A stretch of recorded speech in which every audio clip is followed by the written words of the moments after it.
गुड्डू भाई 6 नंबर प्रभाग से हमें बाव बिल्डर साहब जो इलेक्शन में लड़ रहे हैं, तो इस ताल्लुक से आप क्या कहना चाहेंगे बाव बिल्डर साहब के ताल्लुक से? अल्हम्दुलिल्लाह अस्सलाम वालेकुम भाई। 6 नंबर जो वार्ड है वो बाबा बिल्डर है और इंशाल्लाह हम इसी वार्ड से और हम यहीं से और ओसन है और हम चाह रहे हैं इस बार इंशाल्लाह बाबा बिल्डर को हम जिता के लेंगे। सर 6 नंबर प्रभाग से बाव बिल्डर साहब इलेक्शन लड़ रहे हैं, तो इस ताल्लुक से अभी आप क्या कहना चाहेंगे? अस्सलाम वालेकुम सभी साथियों को। हम चाहते हैं कि बाबा बिल्डर को इसी वार्ड से चुन के लाना है और ये जो 6 नंबर है, बाबा भाई बहुत काम कर चुके हैं, मालूम का हर जगह रोड का काम, स्कूल का काम, पर हमारे को कैंडिडेट वो चाहिए और असद साहब से और इम्तियाज जलील साहब से गुजारिश है कि टिकट हमारे बाबा साहब को दिया जाए। सर 6 नंबर प्रभाग से बाव बिल्डर साहब इलेक्शन लड़ रहे हैं, तो आपकी क्या प्रतिक्रिया है उनके ताल्लुक से? अस्सलाम वालेकुम। बाबा बिल्डर ने जो काम करे हुए ईदगाह में इधर उधर जो काम करे हुए और इंशाल्लाह अपने को जो है बाबा बिल्डर को लाना है 6 नंबर वार्ड से यहाँ से और बाबा बिल्डर ही जीत के आएंगे इंशाल्लाह उतार। एमआईएम पार्टी के सीनियर लीडर से आप क्या कुछ मांग करना चाहेंगे बाबा साहब की इम्तियाज टिकट? जलील साहब से और असद साहब से यही अपील है कि हमारे बाबा साहब को जो है टिकट दीजिए बाबा बिल्डर। सर 6 नंबर प्रभाग से बाबा बिल्डर जो इलेक्शन लड़ रहे हैं, इस ताल्लुक से आप क्या कहना चाहिए आम जनता के हिसाब से? अस्सलाम वालेकुम। बाबा बिल्डर जो है तो एकदम विकास पुरुष आदमी है, उनको जो वोट दो और उनको जिता के लाओ। और वो उनका कैसा है, वो हर टाइम हर मसले में खड़े रहते हैं, तो हमारा बोलना है कि उनको जिता के लाओ। सर हमारे चैनल में आपका स्वागत है। आज इलेक्शन के दौर में आप सभी लोग अपनी किस्मत अजमाई करें। सर आप भी अपने एमआईएम के लिए टिकट भी अप्लाई करें, तो आपने ऐसा क्या महसूस होता है कि एमआईएम से लड़के आप लोगों का करना? मैं 2015 से एमआईएम में पार्टी में काम करता हूं और अभी तक जैसा इलेक्शन मैं लड़ा नहीं, बोले तो इलेक्शन में सपोर्ट किया, काम किया, लोगों को सपोर्ट किया। जैसे अभी 2 ताज़ा इलेक्शन हुए, आमदार का इलेक्शन हुआ, खासदार का इलेक्शन हुआ। आपको यूट्यूब चैनल वालों को मालूम होगा कि मेरी क्या मेहनत रही। अब सोचे कि भाई बगैर अपने को कोई पद नहीं होते हुए अपन डेवलपमेंट कर रहे थे। पार्टी से तो हम 2015 से जुड़े हुए, मगर अब ऐसा सोचे मैं 2015 में भी इलेक्शन लड़ा था, बहुत कम वोट से हारा हूँ 2015 में। अभी 10 साल तक तो कुछ कारपोरेशन के कुछ इलेक्शन थे नहीं, मगर अभी मौका मिला तो हम बोले भाई एक चांस ले लेना, एक कारपोरेटर का। वैसा कारपोरेटर नहीं भी रहे तो हम समाज सेवा करते रहते, डेवलपमेंट करते रहते। आप हमसे नहीं, हम खुद से हमारी तारीफ़ नहीं करी है, आप बाहर से मालूम कर सकते हैं, औरंगाबाद से मालूम कर सकते हैं। आप कौन से मुद्दे लेके पब्लिक के पास जाएंगे? मुद्दे तो देखो, हमारा जो मुद्दा है वो तो डेवलपमेंट का मुद्दा रहेगा। जो अभी जो योजनाएं चालू हुई, लाडली बहन, अभी जो उर्दू कुछ जो दूर किया जा रहा है, अब उसको कैसा उर्दू के लिए हमको तो जद्दोजहद करना पड़ेगा।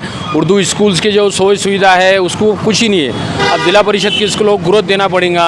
अभी हॉस्पिटल है, ये है, ये तो वैसे भी कर सकते हम, मगर एक पोस्ट हो गई तो कैसा रहता है कि भाई कोई बात रहती। वैसा बाबा बिल्डर बोले तो आप सब तो पहचानते चुंगे, तकरीबन लोग आप पहचानते रहेंगे, मगर कारपोरेटर को तो बाबा बिल्डर को तो पहचानिए।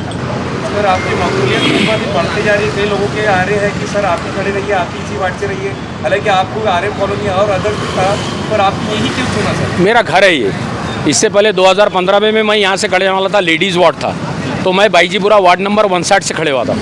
अब इस बात से अभी मेरे को मौका मिला है, मेरे पास ओबीसी सर्टिफिकेट है, इस बात से मैं ओबीसी से प्रभाग 6 से खड़े रहना चाहता हूँ। सर आपकी निजी राय है या पब्लिक की राय है, पब्लिक की राय है। पब्लिक पार्टी जो टिकट देंगी मैं उस पर एग्री हूँ।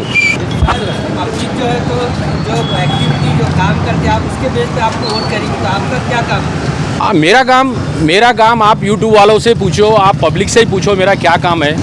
रोड्स, औरंगाबाद में सबसे ज़्यादा रोड्स, ड्रेनेज यानी स्लम बस्तियों में। अब ये तुम्हारे एमसीएन वाले इंटरव्यू लेते रहते, जाके बेरी बाग इधर उधर सब जाते रहते, वहाँ पे रोड्स के मसले है, ये मसले।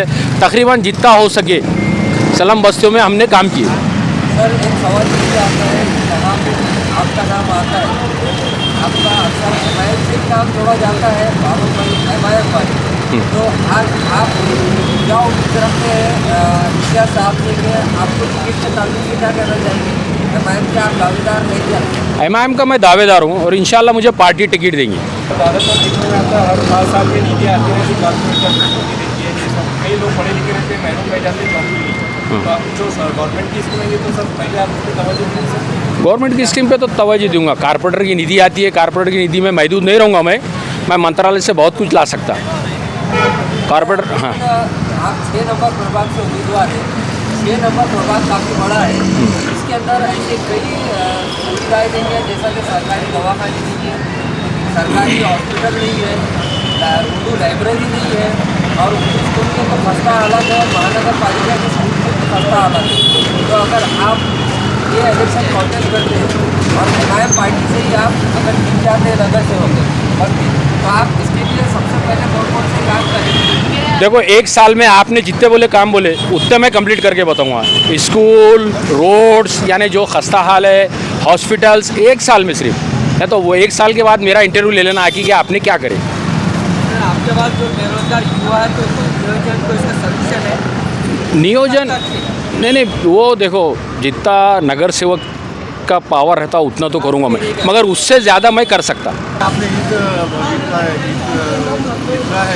की जो दीवारें हैं उसको बहुत अच्छे से काम किया है, उसको लेकर और जो बाकी जो है कब्रस्तान की दीवारें जो है खस्ता हालत में, उसको लेकर के बिल्कुल बिल्कुल करेंगे। अभी छावनी की जो ईदगाह है उसकी जो कंपाउंड वाल है वो हमने 2 साल पहले किए थे, और जैसे खस्ता हाल है, कब्रस्तान है, जो और जैसे जो भी सुविधा है पब्लिक के, उसके लिए हम ये करेंगे। सर, एक आखिरी सवाल रहेगा आपसे कि आप 6 नंबर प्रभाग के हर वोटर से स्पेशली आप क्या अपील करना चाहेंगे? डेवलपमेंट को वोट दो, न्यू जनरेशन को वोट दो। हाँ, नया कुछ विकास, कुछ नए मुद्दों को लेके हम उनके पास जाएंगे।